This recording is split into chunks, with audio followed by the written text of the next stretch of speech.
वो उसको हम लोग आजादी दे रहे, एक रूल तोड़ रहा है, 2 रूल तोड़ रहा है, 3 रूल तोड़ रहा है, तो क्या पूरी रात में उससे बात कर लूं? वो 2 जमा 2 5 कह रहा है। तो लोग जो दावती मैदान के माहिर ही नहीं, मेरे खिलाफ फतवा डॉक्टर जाकिर नाइक ने हराम किया। अरे तुमने कभी 50,000 के मजमे में कभी सवाल जवाब किया जिंदगी में? क्या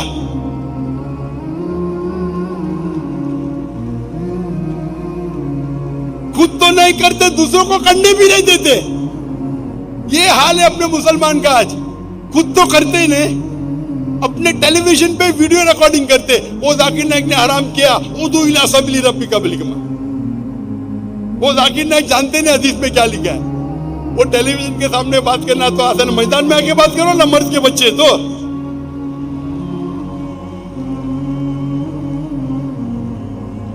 मैं कोई भी मुसलमान से डिबेट नहीं करता,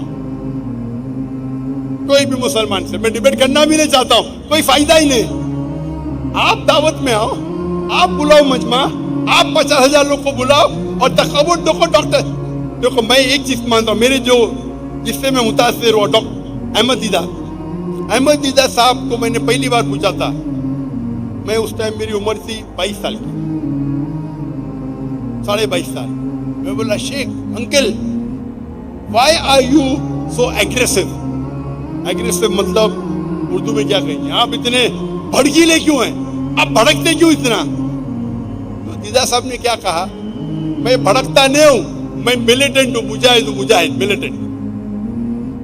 आपको शैतान को अगर झगड़ने का है, शैतान से लड़ने का है, तो 2 चीज किया है, इधर जमजम का इस्तेमाल करो या आग का इस्तेमाल करो। मैंने आग का किया, तुमको जमजम करने का है तो करो। इतने बड़ी शख्सियत, उस टाइम वो आलम के चोटी पे थे, वो तो मुझे लात मार के बोले, वे तू कौन होता बात करने वाला? मेरी उम्र 22 साल। Uncle, why are you so aggressive? आप इतने भड़कीले क्यों हैं? बोलते, बेटा मैं भड़कीला नहीं हूं, मैं मुजाहिद हूं, मिलिटेंट। अगर शैतान से लड़ने का है तो 2 तरीके हैं। एक तरीका है जमजम, दूसरा तरीका है आग। मैंने आग चुना, तुमको जमजम से करने का है तो करके तो दिखाओ। ये बात मेरे ज़हन में बैठ गई। तो मैंने दीदार साहब की लेक्चर सुना और मैंने उनकी लेक्चर को रट दिया। फिर मैंने तबलीग शुरू की, दावत शुरू की, रिजल्ट ही नहीं। मैं प्यार से बात कर रहा हूं, रिजल्ट ही नहीं। बाद में मैं अहमद दीदार से बड़ा शेर बन गया, सब लोग मेरे फैन बन गए, अक्सर लोग। फिर बाद में तजुर्बे के साथ पता चला कि शेर को गरजने की जरूरत नहीं। जो राजा, जो शेर रहता है, जंगल का राजा रहता है, उसको गरजने की जरूरत है, 1-2 बार कर लिया काफी है। तो तजुर्बा आने के बाद मैं एकदम सॉफ्ट हो गया।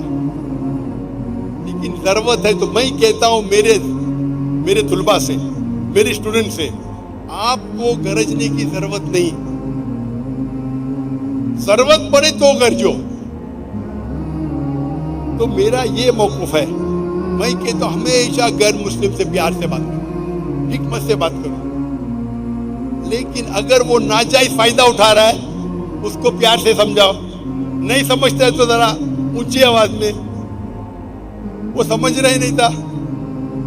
50,000 1 लाख थे लाहौर में, 1 घंटा जाता है, 1 सेकंड 1 घंटा। और हमारे मॉडरेटर, उनको भी तजुर्बा नहीं, ये काम है मॉडरेटर का उसको बंद करने का। तो हमारे मॉडरेटर तजुर्बा नहीं है, शायरी मानने में एक्सपर्ट है लेकिन तजुर्बा नहीं है, तो मुझे मॉडरेटर बनने पड़ता है। हिकमा ये है कि भाई उसको चुप करो, नहीं तो हजारों लोग का टाइम वेस्ट होएगा और पैगाम भी नहीं पहुंचेगा। तो उस वक्त अगर मैं सख्त हूं, I am not losing my temper, मैं गुस्से में नहीं आया, ये तरीका है, हिकमा है, हिकमा। आप समझ रहे, इसे कहते हिकमा। आप शायद तफसीरी ने बड़ी सुनी नहीं। अभी ये टाइटल तो मैंने पहले दे चुका था, ये बात बात में मुझे जवाब देने का शौक नहीं, मेरे खिलाफ जो बात करते हैं। तो ये जो लोग कहते हैं, जो लोग को पता ही नहीं दावत कैसा करने का है, उसको बोलते बैक सीट ड्राइविंग। कभी ड्राइव किए ने, पीछे वाली सीट पे बैठते गाड़ी में और बोलता इसी चलाओ इसी चलाओ, बैक सीट ड्राइवर्स।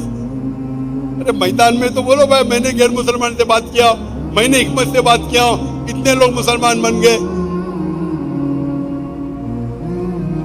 तो अगर आप लोग दावा नहीं करते, कम से कम जो इंसान कर रहा है उसे करने तो दो।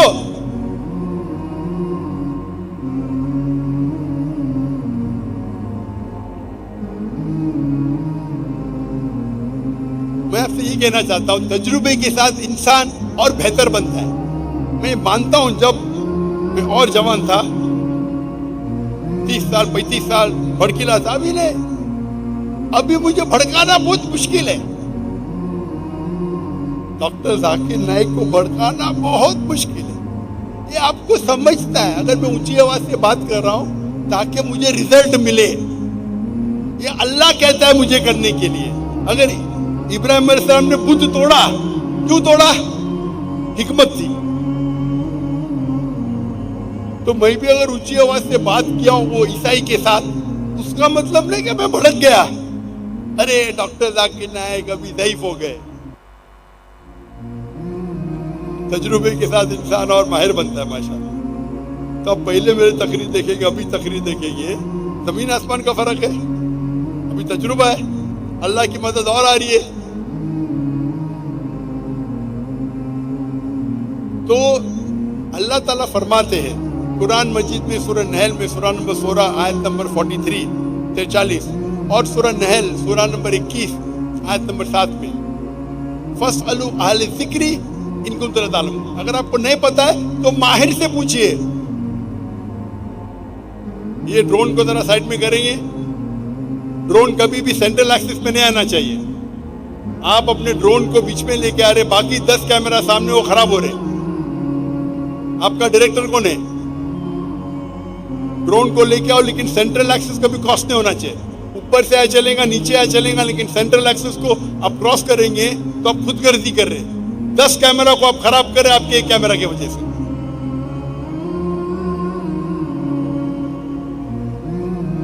इसे कहते फस्अलू अहले ज़िक्री इन कुंतुम ला तालमून। उससे पूछो जो एक्सपर्ट है। हमारा फन है, मीडिया रिकॉर्डिंग हमारा फन है, मैं इसका माहिर हूं।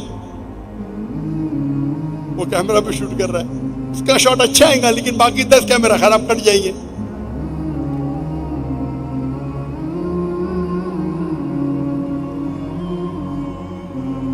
तो तीसरी स्ट्रैटेजी था हिकमा।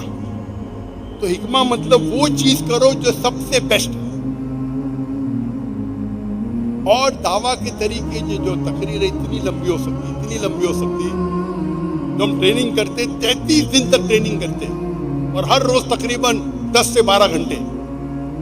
वो पूरा प्रोग्राम मेरा 350 आवर्स रिकॉर्डिंग है, 350 घंटे 350 घंटे रिकॉर्डिंग और गाइड के साथ 650 घंटे मौजूद है अलीदा पे। पूरा एडिटिंग होने चाहिए, एडिटिंग बाकी है। तो तकरीर इतनी लंबी है क्या खत्म ही नहीं हो सकती, करते ही जा सकते। मेरे बेटे ने पूछा, अब्बा आज की तकरीर के लिए आप तैयार है? क्या क्या बात करेंगे? मैं सोच रहा हूं क्या नहीं बात करूंगा, क्या नहीं बात करने का सोच रहा हूं, क्या बात करने की सोचने की जरूरत ही नहीं। दावा के तरीके क्या नहीं बात करूंगा सोचने पड़ता है। वक्त की किल्लत होने की वजह से तकरीबन 2 घंटे होने आ रहे, 5 मिनट बाकी है। मैं आखिरी चीज कहूंगा, जब दावती मैदान में हम ट्रेनिंग करते, दावा ट्रेनिंग प्रोग्राम, वो दावा ट्रेनिंग में हम ट्रेनिंग करते किस तरीके से एक इंसान को महारत पाना चाहिए। हर फन में अलग महारत है, और सबसे बेहतरीन दावा 1 to 1 दावा सबसे बेहतर है in terms of percentage of result. अब 1 to 1 करेंगे जिस तरीके से अल्लाह के रसूल करते थे, खुलफा राशिदीन के सहाबा, बेस्ट इज 1 to 1। लेकिन 1 to 1 में एक आदमी रिजल्ट बेस्ट है। मिसाल के तौर पे, और एक आदमी को मुसलमान बनाना 10 मिनट 20 मिनट में ये मुमकिन नहीं। एक आध बार ठीक है, अल्लाह चाहे तो हो सकता है, लेकिन लोग बोलते हैं 10 मिनट में किस तरीके से गैर मुस्लिम को मुस्लिम बनाना। मैं बोलता हूँ मैं पहले आपका स्टूडेंट बनूंगा, 10 मिनट में गैर मुसलमान को मुसलमान बनाना, ये सब बकवास है। हाँ, अल्लाह चाहे तो 1 सेकंड में किसको बना सकते हैं, वो अल्लाह की मर्जी, लेकिन आम तौर पे दावत देनी पड़ता है, वक्त लगते हैं, घंटों लगते, दिन लगते, साल लगते। 10 मिनट में कुछ लोग कोशिश करते 10 मिनट में गैर मुस्लिम को मुस्लिम बनाना। हाँ, वो एक हो सकता है कि एक गैर मुस्लिम इस्लाम की बातों को सीखते आ रहा है, फिर कुछ बात पे मुतासिर होता है और इस्लाम कबूल करता है। हो सकता है क्या एक गैर मुस्लिम 1 मिनट में इस्लाम कबूल करे, हो सकता है, लेकिन ये एवरेज नहीं है। तो जो 1 to 1 अब दावा करते, सबसे बेस्ट रिजल्ट हाइपोथेटिकली, मिसाल के तौर पे, अगर एकदम माहिर दाई है, दुनिया का बहुत माहिर दाई है, सपोज वो एक गैर मुस्लिम के साथ 2 घंटे दावा करता है, 1 to 1 दावा करता है 2 घंटे के, और 10 लोग से दावा करता है 1 to 1, 2 घंटा। अगर वो बहुत बड़ा माहिर है, और अगर वो 10 में से 1 को भी इस्लाम कबूल कराया, एक इंसान इस्लाम कबूल करता है, एक्सीलेंट। अगर आप 10 गैर मुसलमान से बात करते जो इस्लाम के बारे में जानते थे, और आप 2 घंटे में उसे इस्लाम कबूल कराते, ये बहुत ही अच्छा है। नामुमकिन है, लेकिन बहुत डिफिकल्ट है। तो अगर एक माहिर दाई 10 लोग के साथ 2 घंटे बात करता है और एक आदमी को मुसलमान बनाता है, सुम्मा अल्हम्दुलिल्लाह, उसका रिजल्ट कितना? 10%। 10 में से 1 को मुसलमान बनाए, 10%। तो बेस्ट है 1 to 1। नेक्स्ट बेस्ट क्या है?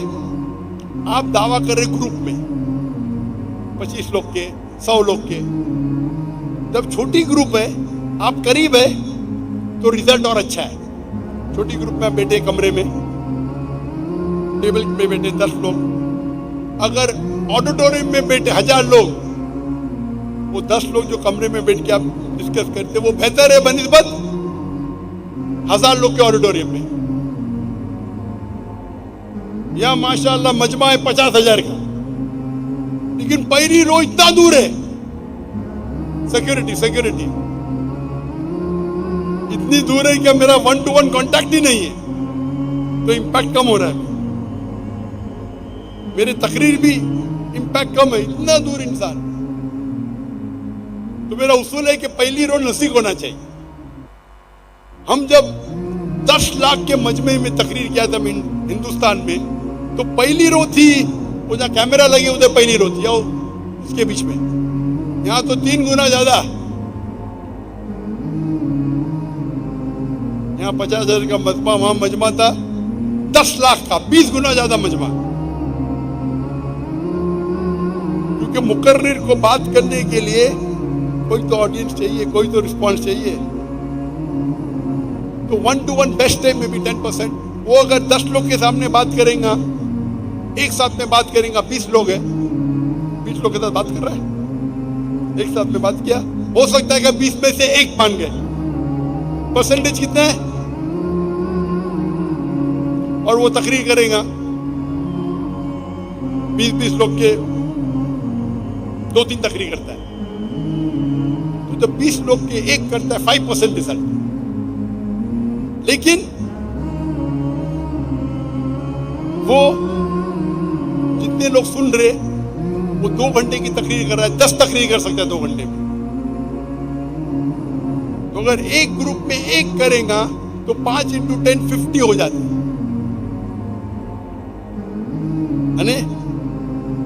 10 लोग ने इस्लाम कबूल किया। ग्रुप बड़ा है, जितना ग्रुप बढ़ते जाता है, द इम्पैक्ट ऑफ दावा कम होता है, लेकिन रीच बढ़ती है। तो मैं अगर 10,000 के मजमे में तकरीर कर रहा हूं, और 0.1% ने भी इस्लाम कबूल किया, 10,000 में 0.1 कितना होता है? 10,000 में तकरीर किया, और 0.1% ने इस्लाम कबूल किया। तो कितना होता है? 10 लोग।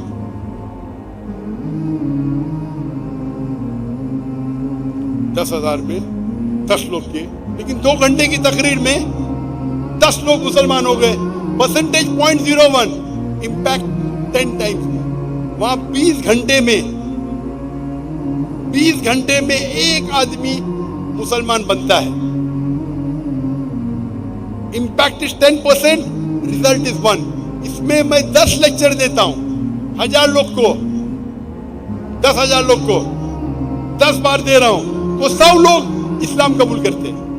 Impact percentage is 0.1%, but quantity कितनी हो गई? 100, क्योंकि reach is multiple times more. तो जब आप बड़ा लेक्चर देते हैं तो 1-to-1 का इंपैक्ट जो आपके पास रहता है 10% हो जाता है 0.01%, लेकिन तादाद बढ़ती है तो नेट रिजल्ट उसमें ज्यादा फायदा है। तो एक तकरीर करना 10,000 के सामने बेहतर है 1-to-1 से। लेकिन अगर आपको पता है कि वो आदमी सरदार है, उस कबीले का सरदार है, तो मैं उसको पब्लिक में नहीं बुलाऊंगा, 1-to-1 बुलाऊंगा। क्योंकि एक सरदार अगर इस्लाम कबूल किया, उसके पीछे सैकड़ों लोग, हजारों लोग कबूल करेंगे। तो आपको देखना चाहिए कब 1-to-1 दावा करना चाहिए, कब पब्लिक में करना चाहिए। तो 1-to-1 दावा बेस्ट है रिजल्ट। ग्रुप में करेंगे इंपैक्ट कम होता है, क्वांटिटी बढ़ती है। बड़े मजमे में करो, 50,000 का मजमा है, इंपैक्ट और कम है, लेकिन रीच ज्यादा है। तो रीच बढ़ती है, इंपैक्ट कम होता है। अभी आ गया सोशल मीडिया। सोशल मीडिया पे रीच और बढ़ जाती है। मैं तकरीर कर रहा हूं टेलीविजन पे, पीस टीवी पे लाखों लोग देख रहे, मिलियंस, 10 लाख, हो सकता है करोड़ लोग देख रहे। बट टीवी पे देखना अलग है और मैदान में देखना अलग है।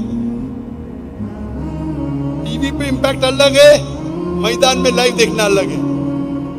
इसलिए लोग फुटबॉल मैच जब देखने जाते हैं, मैदान में देखते, पैसा देके देखते हैं। टीवी पे तो फ्री दिखता है, लेकिन जो मजा है वो माहौल, उधर भी टीवी स्क्रीन लेती है मैदान में, यहां भी टीवी स्क्रीन लगी है, लेकिन माहौल है इधर लाइव, उसका मजा और है। तो impact in live ground is better than watching on TV. लेकिन टीवी पे इंपैक्ट कम है, लेकिन रीच ज्यादा है। यहां तो 10 लाख लोग आ नहीं सकते, 1 करोड़ लोग तो आ नहीं सकते, टीवी पे देख रहे। तो आप टेक्नोलॉजी का इस्तेमाल करो, रीच बढ़ाओ, इंपैक्ट कम होगा। तो आपको सोचना चाहिए कौन सा इंपैक्ट किसके लिए इस्तेमाल करना चाहिए। अगर मुझे पता है कि एक बड़ा सरदार में लेक्चर सुनने आने वाला है, तो मैंने बोलूंगा अरे मैदान में आ जाओ भाई, 2 घंटा मैं खुद तुमको दूंगा, 1-to-1। चांसेस वो एक्सेप्ट करेगा 10% है। अगर मैं माहिर दाई हूं, मैं नहीं कहता हूं मैं माहिर हूं, अगर मैं माहिर हूं, वो मैदान में आएंगे तो 0.01%, 0.001%। आप समझ रहे? तो 1-to-1 जिस तरीके से साहबा ने किया बेस्ट है, आज भी बेस्ट है, उससे बेहतर है ही नहीं। लेकिन आज मीडिया टेक्नोलॉजी बढ़ रही है, टेक्नोलॉजी का इस्तेमाल करो। इसीलिए कभी भी लेक्चर है तो मैं देखता हूं कि मैं टाइम पे पहुंचूं। 50,000 का मजमा मेरा इंतजार कर रहा है, लाख का मजमा इंतजार कर रहा है। यहां मैं जवाब दूंगा तो तफसील से दूंगा। क्यों? वो जो सवाल पूछ रहा है वो माने ना माने, बाकी सुनने वाले भी है भाई। तो मैं जवाब, जाकिर भाई इतना लंबा जवाब क्यों देते? मेरा जवाब सिर्फ उसके लिए नहीं है, मेरा जवाब आवाम के लिए है। अगर मैं वो एक ईसाई के लिए, लोग क्या समझते, वो एक ईसाई के लिए मैं पूरी दुनिया में छोड़ के लाहौर में आया बात करने के लिए, मैं बेवकूफ थोड़ी हूं। वो ईसाई सवाल किया लेकिन रूल को तोड़ा, तो मैं थोड़ी उसको तोड़ने दूंगा। तो यह शरीयत कहती है छोटा नुकसान बर्दाश्त करो बड़े नुकसान को बचाने के लिए। इसीलिए मैं जरा ऊंची आवाज में बात किया। ये दाई इस फील्ड में माहिर होना चाहिए। एक 1-to-1 दावा बेस्ट है, फिर ग्रुप में, फिर पब्लिक में, फिर मीडिया पे। और मीडिया पे कैसा दावा करना चाहिए उसके ऊपर लंबी तकरीर में दिया हूं।